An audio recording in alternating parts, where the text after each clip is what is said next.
Manifester notre solidarité à l'endroit des populations gambiennes. Il faut que ces populations qui sont dans un processus irréversible d'émancipation sachent qu'elles ne sont pas seules et qu'il y a d'autres hommes épris de paix, de justice, de liberté qui sont aujourd'hui à leur côté et qui seront demain à leur côté.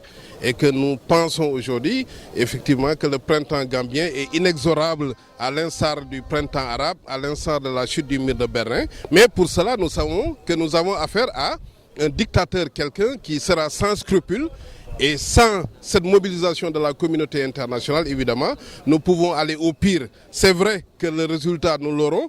Tôt ou tard, les populations gambiennes vont se libérer, mais à quel prix? Et aujourd'hui, il faut éviter que cela se fasse au prix de centaines ou de milliers de morts. Aujourd'hui, à l'heure des autoroutes de l'information, à l'heure de la télématique, on ne peut plus s'emmurer dans sa tour d'ivoire et commettre des crimes et espérer une impunité. Il faut que Yaya Jammeh d'abord sache qu'il répondra de ses crimes tôt ou tard.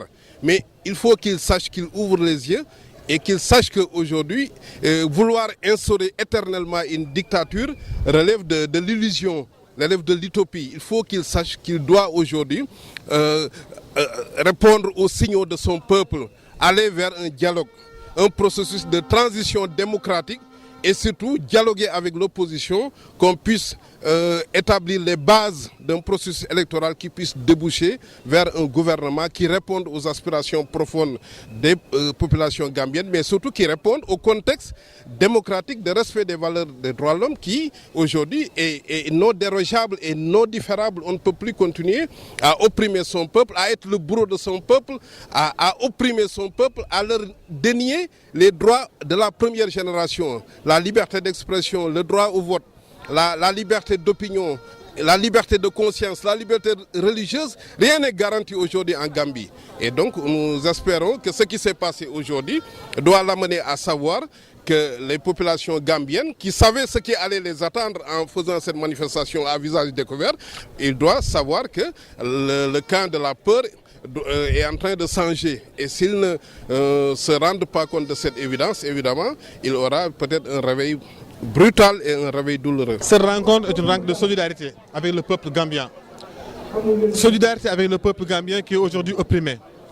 Solidarité avec notre peuple parce que entre le Sénégal et la Gambie, ce n'est pas deux peuples, c'est un seul peuple. Et les deux peuples ont un problème et le problème s'appelle Yaya Jammeh.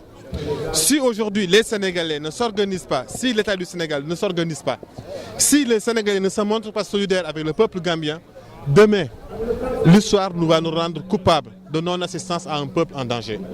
Parce que Yaya Jammeh est en train d'embastiller, Yaya Jammeh est en train d'emprisonner, Yaya Jammeh est en train de tuer. Et la communauté internationale, silence. Et cette communauté internationale, nous, en tant que Sénégalais, nous avons le droit de les interpeller en tant que, d'abord, par le chef d'État du Sénégal qui se trouve être aujourd'hui le président de la conférence des pays de la CEDEAO. C'est Macky Sall qui est à la tête de la CEDEAO, c'est sous son magistère, il doit s'occuper de ce problème. On peut comprendre que ce qu'ils disent, il est mal à l'aise. Non. Aujourd'hui, c'est un peuple qui est opprimé, c'est un peuple qui est tué chaque jour et par compte-gouttes et les gens ne disent rien. Et c'est ça qu'on est venu exprimer fortement pour qu'on règle définitivement ce problème Sénégal, ce problème Yaya Jammeh. Ce n'est pas un problème entre le Sénégal et la Gambie, c'est un problème simplement d'un chef d'État qui s'appelle Yaya Jammeh. Nous disons aux États, ça fait quand même des années qu'on a la CEDEAO des États, mais aujourd'hui nous voulons la CEDEAO des peuples, une société agissante, travaillant, luttant pour les libertés fondamentales et luttant pour les droits humains, pour dire non à la torture qu'on doit éradiquer de l'espace CEDEAO. On ne peut pas arrêter la mer avec ses bras. Je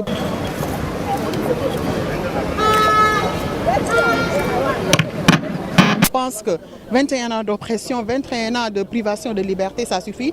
Et enfin, le peuple s'est réveillé pour dire non. Je pense que le peuple a été dans la peur totale.